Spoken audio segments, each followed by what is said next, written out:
السلام عليكم ورحمة الله وبركاته. إن الحمد لله والصلاة والسلام على رسول الله وعلى آله وأصحابه أجمعين. قال الله عز وجل في القرآن العظيم: أعوذ بالله من الشيطان الرجيم. بسم الله الرحمن الرحيم. إنما الصدقات للفقراء والمساكين.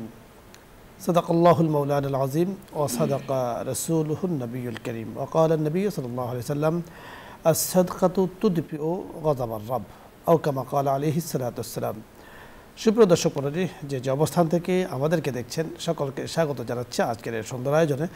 অনুষ্ঠানের সূচনাতে আমরা রব্বে কারীমের শুকরিয়া আদায় করছি যে রব্বে কারীম আমাদেরকে তৌফিক দিয়েছেন আজকের মতো এই সুন্দর আয়োজনে অংশগ্রহণ করার। আল্লাহ রব্বে কারীম পবিত্র কোরআনে হাকিমে আমাদেরকে জানিয়ে দিয়েছেন যে আমাদের জীবন কিভাবে আমরা চালাবো, জীবন পরিচালনা কিভাবে করব, আমাদের জীবনের উন্নতি অগ্রগতি সমৃদ্ধি কোন পথে আসবে।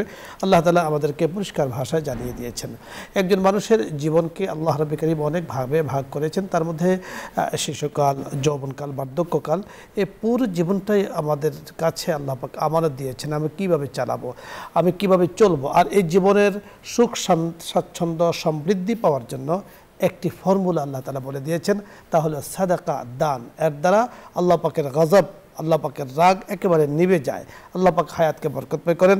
তাই মানব জীবনে দান সাদাকার গুরুত্ব তাৎপর্য নিয়ে আজকে কথা বলার জন্য আমাদের সাথে আছেন বিশিষ্ট ইসলামী চিন্তাবিদ, মিডিয়া আলোচক, লেখক এবং গবেষক মুফতি মোহাম্মদ আবদুল্লাহ আল মামুন আশরাফি, খতিব আউসপাড়া জামে মসজিদ। সাথে আছি বরাবরের মতো আমি আমজাদ হোসেন হেলালি। আসসালামু আলাইকুম ওয়া রাহমাতুল্লাহি ওয়া বারাকাতুহু। ওয়া আলাইকুম আসসালাম ওয়া রাহমাতুল্লাহ। মোহতারাম, কেমন আছেন আপনি? আলহামদুলিল্লাহ ভালো আছি, আশা করি আপনি ভালো আছেন। আলহামদুলিল্লাহ, আল্লাহ তাআলা ভালো রেখেছেন। আজকে আমরা যে বিষয় নিয়ে কথা বলবো তা তো আপনি শুনতে পেয়েছেন যে একজন মানুষের জীবনে, অর্থাৎ মুসলিম, তার জীবনে দান সাদকার কতটুকু গুরুত্ব এবং দান সৎকার উপকারিতা কি, প্রয়োজনীয়তা কি, আপনার কাছে আমরা খুব সংক্ষিপ্তভাবে শুনবো।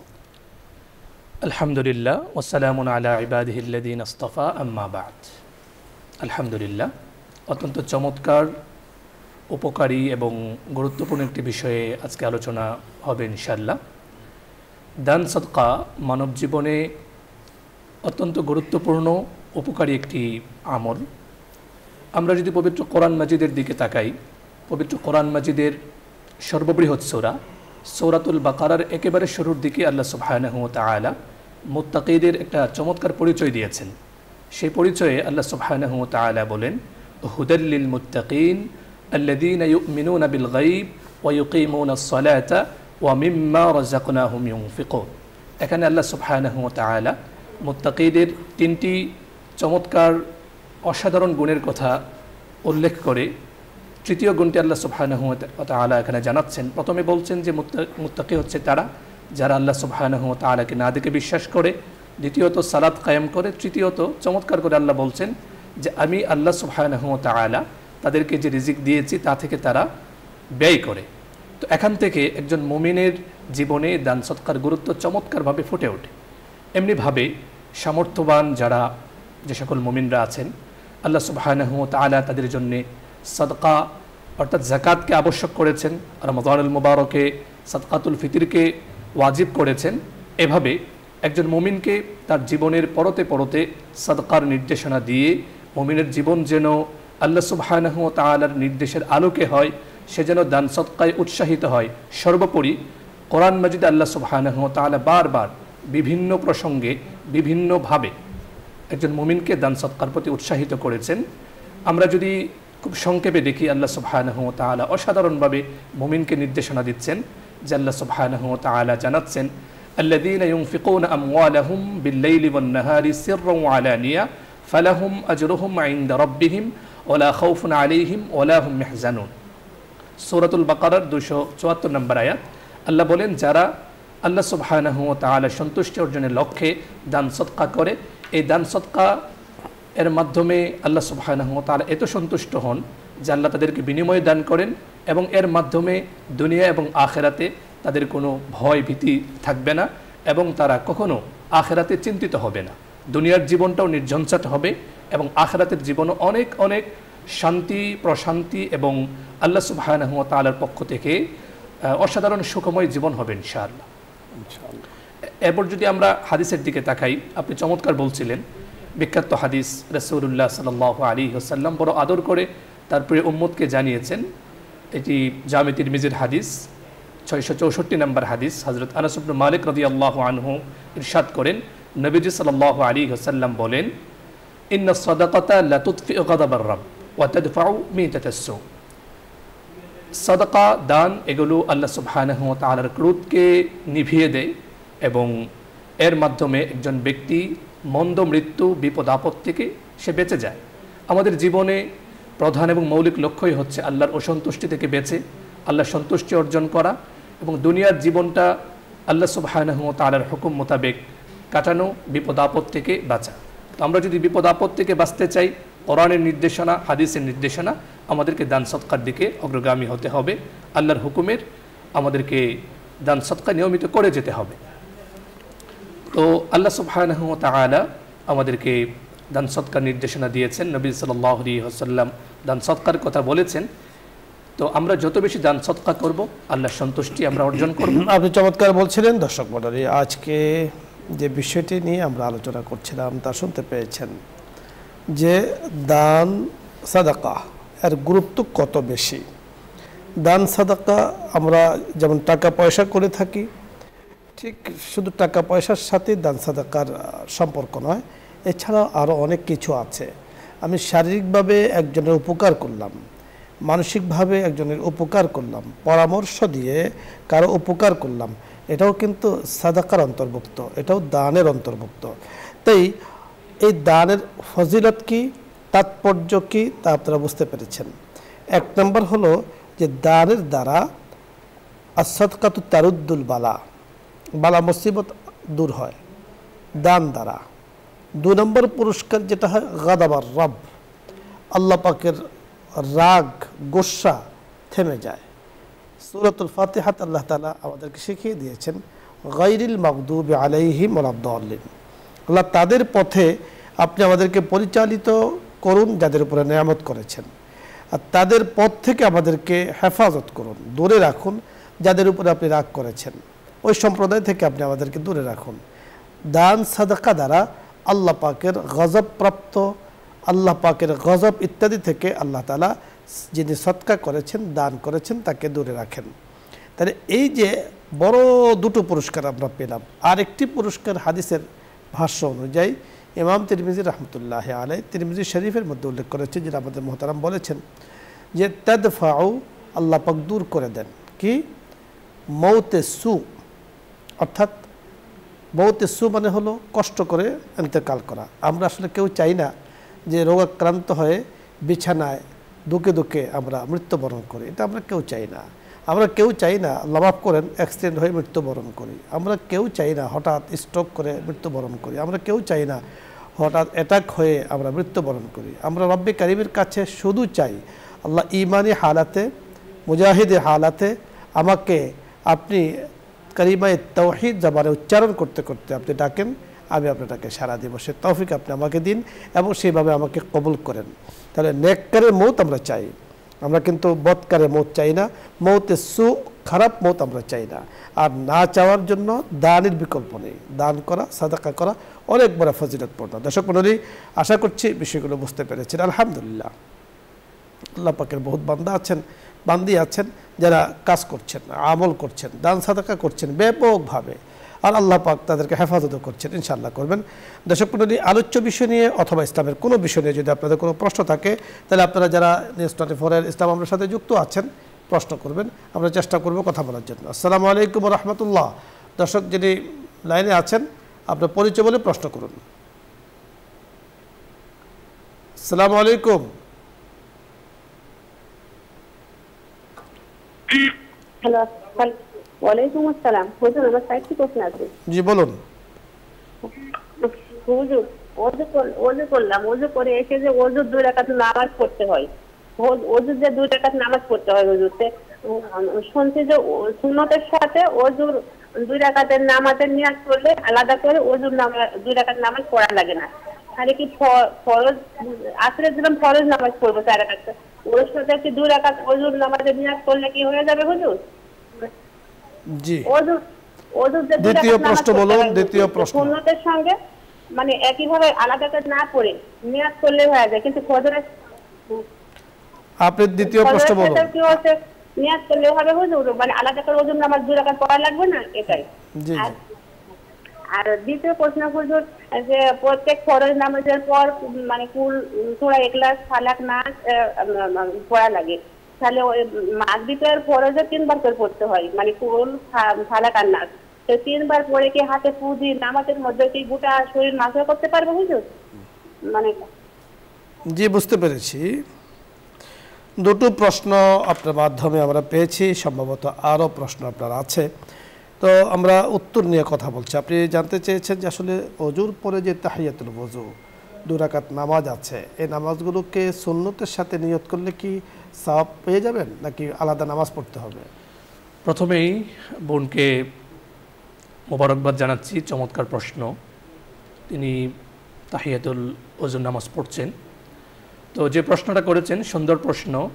যদি কেউ তাহিয়াতুল ওযুর নিয়তে সে যখন ওযুটা করবে, এরপর যখন যদি সুন্নত নামাজ পড়ে সেখানে সে নফলের এই তাহিয়াতুল ওযুর নিয়তটা সে করতে পারবে, কিন্তু ফরজ নামাজের মধ্যে এই নিয়ত করার সুযোগ এ নিয়ত করা যাবে না। অর্থাৎ সময় যখন আপনার থাকবে, আপনি সময় পেয়েছেন জোহরের আগে, ওযু করেছেন, তারপরে 2 রাকাত তাহিয়াতুল ওযু পড়ুন। সময় যদি না থাকে, সুন্নত পড়ার সময় থাকে, তাহলে আপনি সুন্নত পড়বেন, নিয়ত করবেন নফলের, সেটার সওয়াব দিয়ে দেবে। কিন্তু ফরজের মধ্যে শুধুমাত্র ফরজের নিয়ত করতে হবে, সুন্নতের নিয়ত করলেও হবে না, নফলের নিয়ত করলে হবে না। এরকম যদি হইতো আপনি যেমনটি বলেছেন, তাহলে মানুষের আর আগে পরে সুন্নত পড়তো না, শুধু ফরজ 4 রাকাতের সাথেই সবগুলো হয়ে যেত। আসলে বিষয়টা এমন নয়। আর যখন আপনার সময় থাকবে, তখন আমরা বলবো যে তাহিয়াতুল ওযু এই নামাজটি অত্যন্ত বরকতময়, আপনি নামাজটি পড়ুন এবং সওয়াব অর্জন করুন। আরেকটি প্রশ্ন করেছেন, ফরজ নামাজের পরে আয়াতুল কুরসি, কুল হুয়াল্লাহ, কুল ফালাক নাস পড়েন, হাতে ফু দিয়ে সেখানে আপনি পুরো শরীর মুছে দেন, ঠিক আছে যদি ভালো, কিন্তু নামাজের মধ্যে কাজটি করা যাবে না। নামাজ সম্পূর্ণ, নামাজ যে সিস্টেমে যে নিয়মে আমরা পড়ছি, ঠিক ওই নিয়মে পড়তে হবে। আপনি 3 বার নামাজের ভেতরে সূরা ইখলাস পড়ে হাতে ফু দিয়ে মুছে দেবেন, এটা কিন্তু নামাজের বাহিরের কাজ, ভেতরের কাজ নয়। পরের দর্শক, আসসালামু আলাইকুম। হ্যালো, আসসালামু আলাইকুম। ওয়ালাইকুম আসসালাম ওয়া রাহমাতুল্লাহ। জি প্রশ্ন করুন। জুম্মার নামাজের সময় আপনি যে বললেন, ওই যে আইয়ুব নবীর যে কাহিনীটা বললেন, রহিমা বিবি নাকি ইউসুফ নবীর নাতনি ছিল, ইউসুফ নবীর নাতনি ছিল। জি আচ্ছা, ওনার নাম নাকি রহিমা না, ওনার নাম নাকি রহিদা। আমি একটা বই পড়তে আসছি, সেই বইয়ের মধ্যে। জি জি জি জি। ধন্যবাদ আপনাকে। আপনি যেটা পেয়েছেন আমরা অবাস্তব বলবো না, হতে পারে মতের অমিল থাকতে পারে, বিভিন্ন ধরনের মতামত হতে পারে। তো মূল বিষয়টি হলো ধৈর্য ধারণ করা, এখান থেকে এই বিষয়টি শিখতে হবে। মূল শিক্ষাটা হলো যে আল্লাহ তাআলা হযরত আইয়ুব আলাইহিস সালামকে বলেছেন, আমি আইয়ুবকে পেয়েছি ইন্নী ওয়াজাদতু সাবিরান, আইয়ুবকে আমি পেয়েছি একজন ধৈর্যশীল, ইন্নাহু আওয়াব, আইয়ুবকে আমি পেয়েছি সে আল্লাহমুখী। তো এই বিষয়গুলো আমাদের কাছে আসলে শিক্ষণীয়। আমরা আসলে অনেক সময় ঘটনার দিকে মন চলে যায়, যে ঘটনাটা কি হয়ে যায়, আরও কি হলো, আসলে এখান থেকে শিক্ষণীয় কি, এটা হলো মৌলিক বিষয়টা। আপনি আমি আমাদের জন্য শিক্ষণীয় হলো আল্লাহমুখী হওয়া এবং একজন সাবেরা হওয়া, ধৈর্যশীলা হওয়া। তাহলে আইয়ুব আলাইহিস সালাম যেভাবে পুরস্কার পেয়েছেন, রব্বে করিম আমাদেরকেও সেভাবে পুরস্কৃত করবেন ইনশাআল্লাহ। পরের দর্শক, আসসালামু আলাইকুম।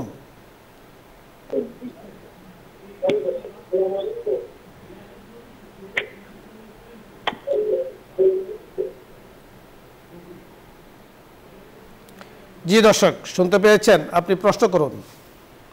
হ্যালো, আসসালামু আলাইকুম। হুজুর আমার একটা প্রশ্ন। টিভির ভলিউম কমিয়ে আপনি প্রশ্ন করুন। স্বামী স্ত্রী যে বিছনায় ঘুমায়, আমার প্রশ্ন হচ্ছে স্বামী স্ত্রী যে বিছনায় ঘুমায় সেই বিছনায় কি নামাজ হয়? আর দ্বিতীয় প্রশ্ন হচ্ছে হলো যে কোরআন শরীফ পড়া অবস্থায় যদি আমি কোরআন শরীফ বন্ধ রাখি আর যদি কেউ সাথে কথা বলি, তাতে কি আমার পাপ হবে? জি, সুন্দর সুন্দর প্রশ্ন করেছেন, আপনি শুনতে থাকুন। বুঝতে পেরেছেন জি প্রশ্নগুলো? জি। প্রথম প্রশ্ন এর সহজ উত্তর হচ্ছে, আসলে নামাজ যে কোনো জায়গায় জায়েজ হওয়ার জন্য শর্ত হচ্ছে জায়গাটা পবিত্র হওয়া। তো বিছানায় যদি কোনো নাপাকে কোনো কিছু না থাকে, পবিত্র থাকে, বাস সেখানে নামাজ পড়া যাবে, কোনো সমস্যা নেই। সেটা হলো আপনারা নিশ্চিত হতে হবে যে এখানে কোনো ধরনের ঘুমালে তো আর জায়নামাজ বা বিছানা নোংরা হয়ে যায় না, অপবিত্র হয়ে যায় না। নিজে যখন সাক্ষ্য দিবেন, নিজে যখন আপনি নিশ্চিত হবেন যে এই জায়গাটা, এই বিছানাটা পবিত্র, তাহলে আপনি সেখানে নামাজ পড়তে পারবেন। কোরআন তেলাওয়াত রত অবস্থায় কোরআন তেলাওয়াত বন্ধ করে যদি কেউ কথা বলে, কাজটা কি ঠিক হবে? এখানে মৌলিকভাবে তো আল্লাহ সুবহানাহু ওয়া তাআলার কালাম যখন তেলাওয়াত করা হবে সর্বোচ্চ মনোযোগ সেখানে দিতে হবে। একান্ত প্রয়োজন ছাড়া কথা বলা খুবই অনুচিত। যদি কথা বলতে হয় সর্বোচ্চ আদবের সঙ্গে কথাটা যদি খুব প্রয়োজনীয় হয় কথা বলবে, আবার সুন্দর করে কথা শেষ করে আবার তেলাওয়াত শুরু করবে। সুন্দর যে সিস্টেম আমাদের বুজুর্গানে দিন করেছেন আমরা দেখেছি, যে আপনি কোরআন তেলাওয়াত করছেন, তো আপনার সন্তান এসে ডাক দিয়েছে, আপনি জরুরি ভিত্তিতে তার কথার উত্তর দেবেন, তো কোরআন আপনার খোলা ছিল, সেটাকে আপনি বন্ধ করে নিন। আপনি বন্ধ করে তার কথার উত্তর দিয়ে নিন। উত্তর দিয়ে তার প্রয়োজন যদি সারা যায় সেরে আবার কোরআন শরীফ খুলে আপনি আউযুবিল্লাহ বিসমিল্লাহ পড়ে তেলাওয়াত শুরু করুন। তাহলে আপনার আগের যে তেলাওয়াত আর পরের যে তেলাওয়াতটা, মাঝখানে কোরআন বন্ধ হলো। অনেক সময় আমরা দেখি মোহতারাম যে অনেকে কোরআন শরীফ খুলে একটু কোরআন পড়ছেন, একটু কথা বলছেন, আবার কোরআন পড়ছেন, আবার তেলাওয়াত করছেন। আদাবে তেলাওয়াত, আদাবে কোরআন, এটা কিন্তু ঠিক নিঃসন্দেহে এটা বর্জনীয়। আপনি কিছু কথা বলছেন, আপনি কার সাথে কথা বলছেন? কোরআন তেলাওয়াত মানে হলো, কোরআনকে বলা হয় কালামুল্লাহ, আল্লাহর কালাম। তার মানে আপনি কোরআন তেলাওয়াত করছেন মানে আল্লাহর সাথে কথা বলছেন। আল্লাহ পাকের সাথে কথারত অবস্থায় অন্যদিকে মন দেওয়া, অন্যের সাথে কথা বলা, ঠিক এই কথাকে চালু রেখে, এটা কিন্তু আদবের খেলাফ। আপনি এটাকে বন্ধ করুন, বন্ধ করে আপনার প্রয়োজন সারুন, এরপরে আবার কথা বলুন, কোনো সমস্যা নেই। পরে দর্শক, আসসালামু আলাইকুম।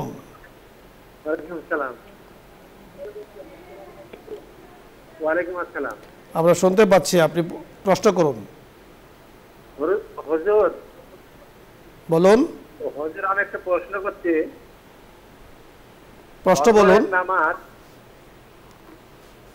ফজরের সময় পার হয়ে গেলে কয়টা পর্যন্ত পড়া যায়?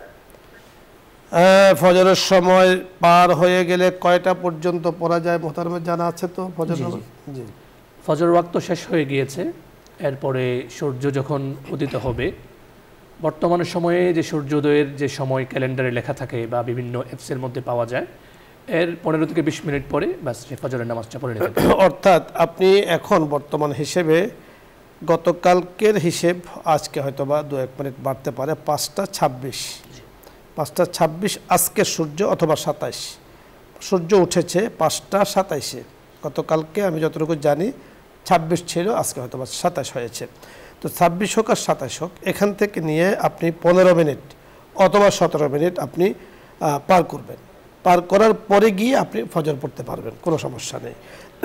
তবে এখানে আপনাকে আমরা বলবো, আমাদের দর্শকদেরকেও বলবো, যে এই কাজটি অভ্যাসে পরিণত না করা। যে আপনি যেহেতু সূর্য ওঠার 17 মিনিট 20 মিনিট পরে আপনি নামাজ পড়বেন, তাহলে আপনি নিয়মিত কাজটি করলেন, এটা কিন্তু অনুচিত। জীবনে একবার, বছরে একবার, অথবা কখনো এরকম হলে তাহলে এই সিস্টেম, নিয়মিত এটাকে মানে অভ্যাসে পরিণত করা একেবারেই অনুচিত। পরে দর্শক, আসসালামু আলাইকুম। জি, প্রশ্ন করুন। ওয়ালাইকুম আসসালাম। আমার দুটো প্রশ্ন।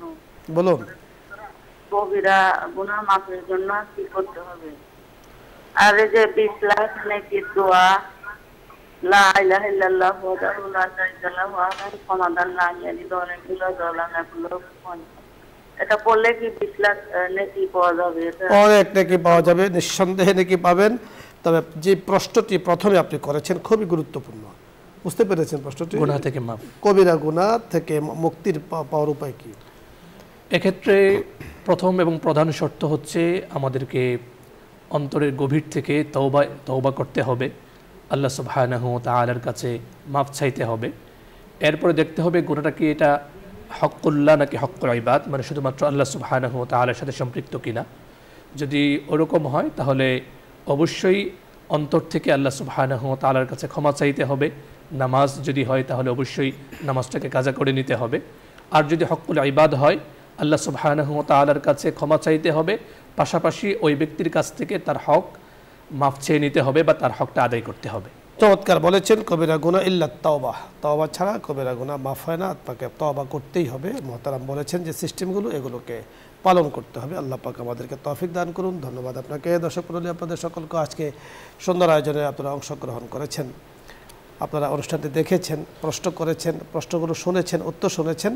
আল্লাহ পাক আমাদেরকে কথাগুলো বুঝে তৌফিক দান করুন। যে বিষয় নিয়ে আজকে আমরা আলোচনা শুরু করেছিলাম তা হলো যে মানব জীবনে দান সাদাকার গুরুত্ব, প্রয়োজনীয়তা, উপকারিতা, তিনটি বিষয় আমরা আপনাদের কাছে খুব সংক্ষিপ্তভাবে বলতে চাই। তা হলো মানব জীবনে, মুসলমানদের জীবনে, মুসলিম জীবনে আমাদের প্রয়োজন দান সাদাকা করা। আমরা চাই আমাদের জীবনটাকে শান্তিময় করতে, আমরা চাই আমাদের জীবনটাকে আমরা যেন ভোগ করতে পারি, জীবনটা যেন আমার সুস্থ হয়, জীবনটা যেন আমার ভালো থাকে, পেরেশানি মুক্ত থাকে। আর এগুলোর জন্য মহা ঔষধ হলো দান এবং সাদাকা করা।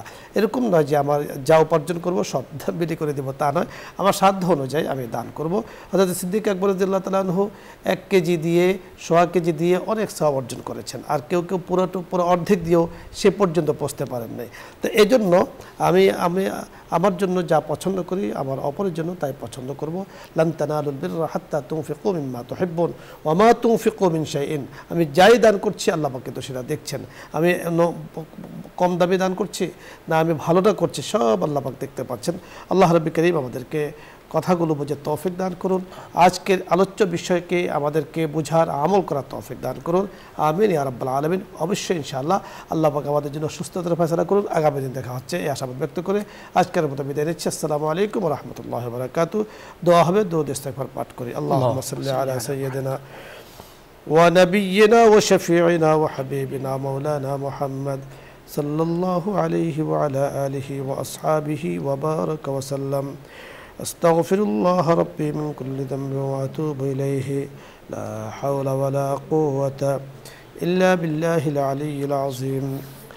আলহামদুলিল্লাহি রাব্বিল আলামিন ওয়াল আকিবাতু লিল মুত্তাকিন والصلاة والسلام على سيد الأنبياء والمرسلين وخاتم النبيين وعلى آله وأصحابه أجمعين. الحمد لمن قدر خيرا وخبالا والشكر لمن سور حسنا وجمالا. يا الله يا كريم يا رحيم. আপনি আমাদেরকে হায়াত দিয়েছেন, ইয়া আল্লাহ আপনি আমাদেরকে কত সুন্দর অবয়ব দিয়েছেন। মাওলাই করিম কথা বলার শক্তি দিয়েছেন, ইয়া আল্লাহ পরিবার দিয়েছেন, অর্থ সম্পদ দিয়েছেন, সময় দিয়েছেন। আমরা শুকরিয়া আদায় করছি, মেহেরবানি করে আপনি আমাদের শুকরিয়াকে কবুল ও মঞ্জুর করে নেন। আমিন। ইয়া করিম ইয়া রহিম। জীবনে আমাদের বহু গুনাহ হয়েছে, গুনার সাগরে আমরা হাবুডুবু খাচ্ছি। মাওলাই করিম মেহেরবানি করে গুনাহগুলোকে সরাইয়া দিয়া রহমতের সাগরে আমাদেরকে ইয়া আল্লাহ হাবুডুবু খাওয়ার তৌফিক দান করেন। মাওলাই করিম যাদের উসিলায় জগৎ দেখেছি তাদেরকে মাফ করে দেন। আমাদের পরিবার পরিজনদেরকে আপনি মাফ করে দেন। বসুন্ধরার সাথে যারা যুক্ত আছেন সকলকে মাফ করে দেন। চেয়ারম্যান মহোদয় সহ ইয়া আল্লাহ পরিবারের সদস্য যারা আছেন, আমাদের পরিবারের উম্মতে মুসলিমার পরিবার, ইয়া আল্লাহ তামাম জাহানের ইয়া আল্লাহ আপনার কথাকে যারা মানে তাওহীদের উপরে চলে তাদের পরিবারকে আপনি মাফ করে দেন। ইয়া আল্লাহ ফিলিস্তিনের মজলুম মুসলমানদেরকে মাফ করে দেন। ইয়া করিম তাদের যেভাবে নির্যাতিত নিপীড়িত হচ্ছে মাওলাই করিম রহম করম দান করেন। গুনার কারণে মাওলাই করিম যদি আমাদের কারোর উপরে বিপদ আসে, গুনাহগুলোকে আপনি মাফ করে দিয়ে বিপদকে আপনি দূর করে দেন। ইয়া আল্লাহ আমাদের ঈমান দুর্বল, আমল দুর্বল। ইয়া আল্লাহ বড় কোনো বিপদ দিলে আমরা সহ্য করতে পারবো না। মেহেরবানি করে সব ধরনের ইবতিলা থেকে আমাদেরকে আপনি হেফাজত করেন, বালা মুসিবত থেকে হেফাজত করেন, জিন ও ইনসানের খারাপি থেকে আপনি হেফাজত করেন, ষড়যন্ত্র থেকে আপনি হেফাজত করেন। মাওলাই করিম আপনার খাস গোলাম হিসাবে আমাদেরকে কবুল ও মঞ্জুর করে নেন। ইয়া আল্লাহ জীবনের দান ও সাদাকার গুরুত্ব নিয়ে কথা বলেছে, আমাদেরকে বুঝার তৌফিক দান করেন। আমিন। বিহুরমতি সাইয়্যিদুল মুরসালিন। আলহামদুলিল্লাহি রাব্বিল আলামিন।